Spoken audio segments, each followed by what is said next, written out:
hablaha Soomaaliyeed horay baa loo yaqaan kulanti wacan oo wanaagsan daawadayaal idilkiinba halkani waa TV-ga caalamiga ah ee ATN stuudiyaha magaalada Nairobi ee dalka Kenya ku soo dhawaada daawadayaal barnaamijkeena Baraaro oo isbuuciiba mar ay ka dheehataan TV-ga ATN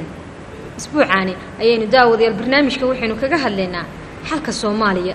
muxuu ku jiraa dhalinyarada se kaalin intee leeg ayay kaga aadan xalka Soomaaliya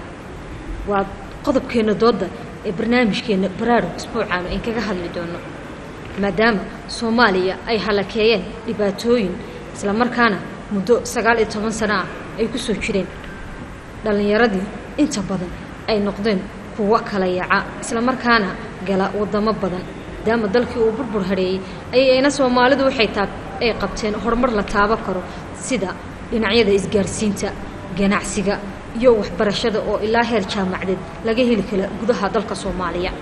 hadaba dhibaatadani soo jirtay ayaa waxay ahayd mid ay Soomaalidu ku sameeyeen kulamo badan shirweynayaal badan ay ku qabteen isla markaana ay ku doorteen hogaamiyayaal kala gedisan oo ay iminka jiraan hogaamiyaashaasi la soo doortay qaybo kamida isla markaana aan wali la helin xalki Soomaaliya dhibaatadiina ay halkeeda taagan tahay inaan waxba maareynin hadaba dhalinyarada ayaa waxa ay tahay kuwa inta badan la isweydiiyo kaalinta ay kaga jiraan xalka dalka Soomaaliya dhalinyaradii maxaa ku dhacay maxaa qabsaday ma weynan dalka dalkooda ahayn ma weynan ayagu xal ayna keeni karin sidee soo arki karaan xalka waa su'aasha in badan oo daawadayaasha kamida ay isweydiiyaan hadaba hadalladaas iyo doodaas iyo qodobkaas ayaynu jecelnahay inaynu ku qaada dhigno barnaamijkeena isbuucaani waxaa marti barnaamijka isbuucaani inoogu ah inanka dhinacayga fadhiya waa Fitaax Aadan Kaashe sidoo kale waxa ayana dhinacayga fadhisa ayaan daahir qalinle waxa isna dhinacayga kala fadhiya inanka lagu magacaabo Sakariye Jaamac Maxamuud dhamaantoodba waxay igala qayb qaadanayaan barnaamijka Baraaro qodobka ah sidee xalka Soomaaliya lagu heli karaa dhalinyaradu se kaalin intee leeg ay kaga jiraan xalka Soomaaliya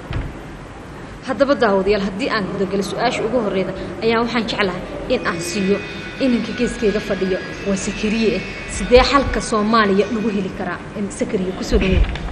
aad baan u mahadsantahay dhammaan waxaan u mahadcelinayaa telefishinka xalka Soomaaliya rumaantii waxa uu ku jira oo maanta loogu baahan yahay loogu fadhiyo dhalinyarada Soomaaliyeed waxa ayna ila tahay haddii dhalinyaradu ku baraarugaan dhibaatada ka jirta dalka Soomaaliya